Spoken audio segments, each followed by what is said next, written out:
Hey, Kia here.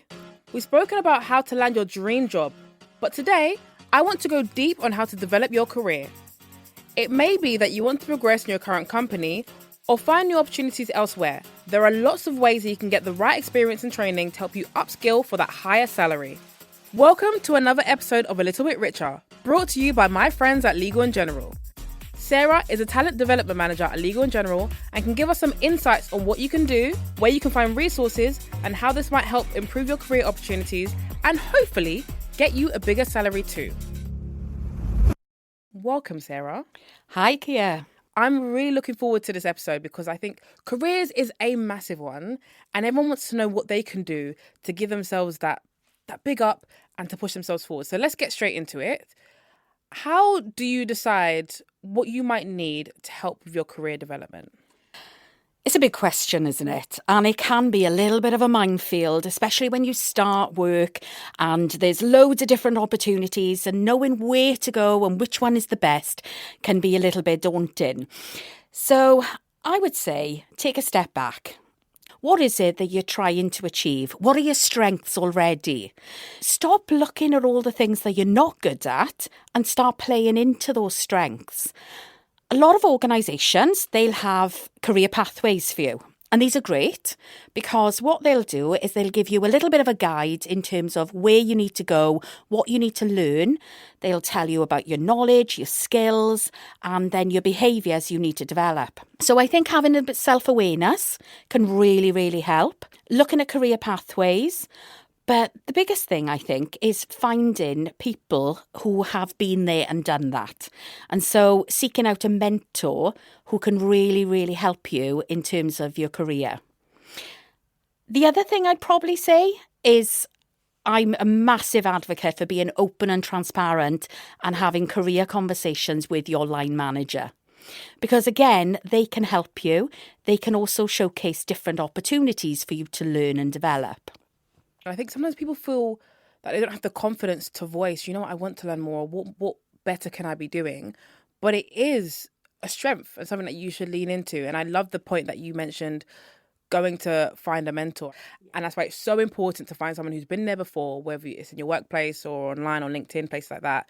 For anyone who's thinking, right, I want to find ways that I can increase my skill set, what opportunities are there to learn and develop your skill set that you might actually find when you're at work? So I think the biggest thing here is what exactly is development? And there's this massive myth that development is just about going on to courses. And that for people can be actually a setback for them.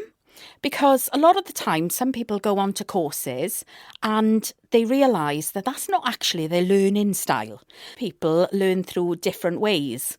So it might not be through a course, it might be through experience, it might be through one-to-one coaching.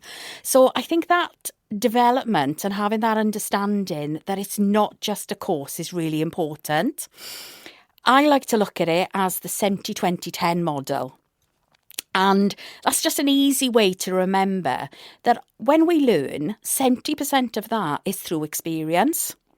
So whether you're getting feedback, and you mentioned about testing and learning, all of that is through experiential learning.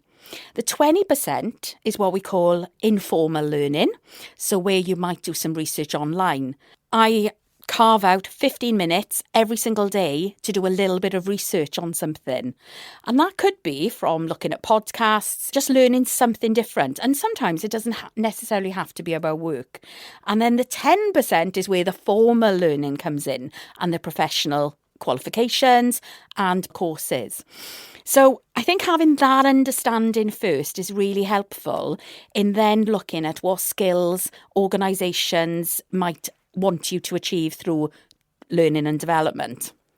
I think it's great to know your breakdown because a lot of it is on the job and you trying different things, and everything that I've ever done has been through trial and error and just trying something different. You can take all the courses in the world to learn how to public speak, but unless you go ahead and do it and you fail when you said, I shouldn't have done that, next time I'm going to do this differently, you're not really going to know. If we come back to skills then, I know there's going to be people listening who say, right, Sarah, I get it. There are so many courses I can do, so many things I can learn, but what should I really be focusing on? So I want to ask you, what sort of skills are the most useful and transferable? Yeah, massive question. It depends on the industry, but I think one thing that all industries have in common right now is that we are on a wave of going into a new industrial revolution. Technology, AI, data, it's all becoming part and parcel of everybody's day jobs. So I have three, if I can have three skills. Yes. So the first one would be digital literacy.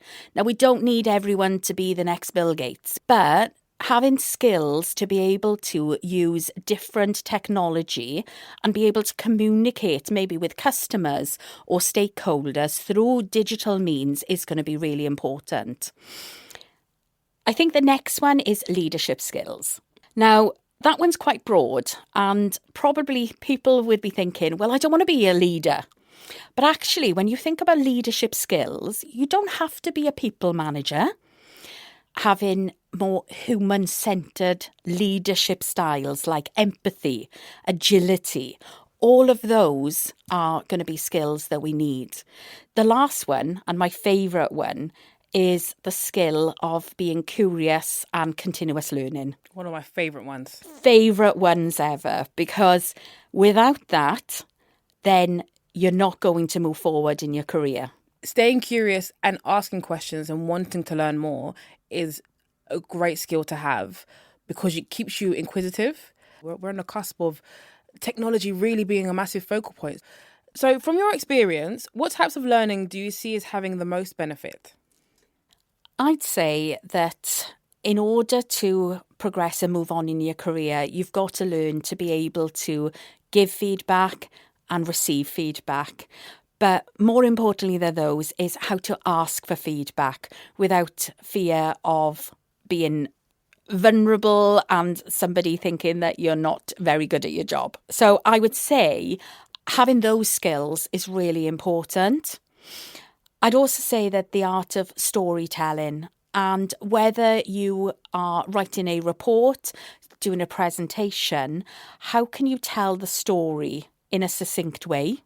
The feedback one rang very true because it is hard to get feedback. I've almost trained myself to always ask for feedback because it's great to know what you're doing really well, but what could you improve on? But I know for other people, it's almost like getting rejection. All you're hearing is you're doing all of this wrong. You're ignoring what you're doing right. But it is a great way to learn. And the storytelling one as well, such a key skill to have in whatever role you're in. So I love that. The way we are in society, we go through the education system and there's always a lot of emphasis on formal qualifications. So I want to ask you, how important are formal qualifications when you're looking for a new job compared to actually having practical work experience? Look, it depends on the industry again, and it depends on the employer. Now, for some organisations who are looking for qualifications as part of the role, let's say accounting, then qualifications will get you the foot in the door. But these days, and what I've noticed is that organisations are moving more towards behaviour-based interviews and definitely looking at the what and the how. So, yes, qualifications will teach you what to do, but how you do it comes from your behaviour and your experience. So I would say they're important for some roles, but I think there's far more emphasis on that curiosity and having that growth mindset and willingness to learn, be vulnerable, challenge yourself. I think that's far more important than the qualifications. I've spent 17 years in learning and development, and I will always say we can teach you the knowledge, but what we can't do is necessarily give you that oomph to demonstrate to you the right behaviours needed in the role. It's great to hear that because I think for some people it might be a process of unlearning. You're taught for so long, right? You need to learn this, have a qualification, do everything you can to have that on paper that you can do something. But a lot of it is just the practical side of it. Yeah, exactly. And, you know, one thing that I'm really passionate about is apprenticeships. And apprenticeships offer that experiential learning, practical experience, as well as coupled with professional qualifications.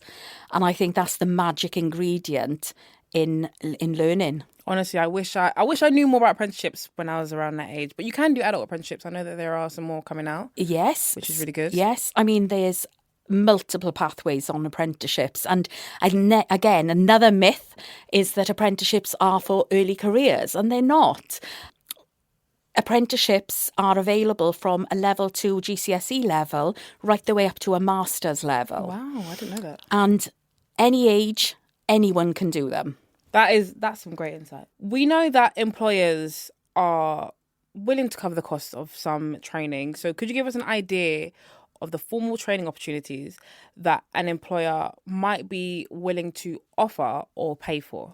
Yeah, I think that organisations understand that people are their greatest asset. And for that to be really true, then investing in their people is really important. You've got professional development and then you've got personal development. Now, the professional development, organisations would be willing to pay for that. So in terms of professional qualifications, as an example. And then the personal development, which is skills training to make you better at what you're doing. Now, organisations do tend to provide funding for this. But what I would say is talk to your line manager, talk to your leaders about all the opportunities that are available. So for anyone who may be in my position, how can they go about building a case to their current employer about some paid training that they may be interested in? I think in building a case, it's really understanding why is this development the right fit for you, your learning style? What would the benefits be to the business? What would the benefits be to the customer, as an example? And then from there, it's do your research, talk to other colleagues that might have undertaken the same development, and then put that into the case as well. Look at different options. Do you have to go on that course? What other ways could you develop? And go back to when I mentioned the 70-20-10. Just really consider that. Courses are great, but a lot of it is hands-on. So we mentioned other things that you can look at. So what are some good places to find free training resources? For me, the best one that I've seen so far is the Open University. Open University, for those who don't know, have a open learn platform which has thousands of free courses available. They're all available on demand, so you can start it and finish it depending on how much time you have. And also you get a certificate at the end of it for participating. So I think that's an excellent one. LinkedIn Learning is also really, really good. But I think for free learning, I would also think about your network and think about other people that might have attended courses. Be curious. And if you want something for free, ask them. Is there any way that you could pilot any sessions that they're doing going forward? Those are some really interesting tips. I didn't know about the Open University, but that's a great one to have a look at. And I think what I'm getting from this is that there is so much online that if your employer doesn't offer a paid training course, for example, you can still find other opportunities to learn. But I know a big pushback for a lot of people will say, you know what, that's great. I do want to upskill. However, I just don't have the time. So do you have any tips for getting motivated? Development, it's not a crash diet. This is, something that you're going to have to put time into. And it should be seen as part of the role, and you should be prioritising your development. What I really like doing is to stay motivated, is to look at my development plan and use the SMARTer method. Some may be familiar with SMART as terms of goals. Looking at the development solution, is it specific? Is it measurable? Is it achievable? Is it relevant? And what's the time frame on that? And that, I think, really helps to set some boundaries around your development. The ER on the end of that is make your development goals engaging and really make sure that they fit your learning needs and are going to meet your career aspirations as well. Smarter. I love that. The ER on the end really just helps take that up a notch so you can really evaluate what it is that you're doing. And I love the fact that you said it doesn't have to be a lot of time. I think often when you look at courses, you think, oh my gosh, I've got to set aside, 2 hours a day to try and complete this, or 2 hours a week? Even 2 hours a week is a lot. But if you know that you can do it in small chunks, and we always talk about small steps can build up to that bigger goal, and that's what you want to aim to do. Yeah. What I would say is, if it's not motivating you, then is it the right learning solution for you? So if it's not going to help you achieve your goals and achieve your goals faster, then really question, do you actually need to do that learning? Now, of course, some organisations will have regulatory training that you have to do. But if it's personal development, really consider that. This has been a great episode, Sarah. So to round off, I want to ask you, what are your top 3 tips for career development? So I think that it's just looking at yourself. It's getting a great network around you, getting critical friends, because we can also be really self-critical when it comes to development and thinking that we need to go on to XY course because we're not good at it. Look to get feedback to really help you in planning out your development plan, and continue to talk about it and continue to do your research and be curious. This has been such a great episode, and my big takeaway from this, be curious.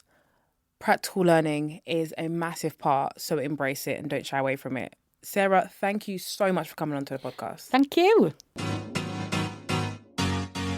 Some seriously good advice to get us up that career ladder, so thank you, Sarah. Next time, we're doing a deep dive on what drives your credit score with John Webb from Experian.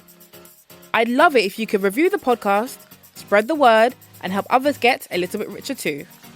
Keep up with the show on TikTok and Instagram at Legal in General. Thank you for listening. See you soon.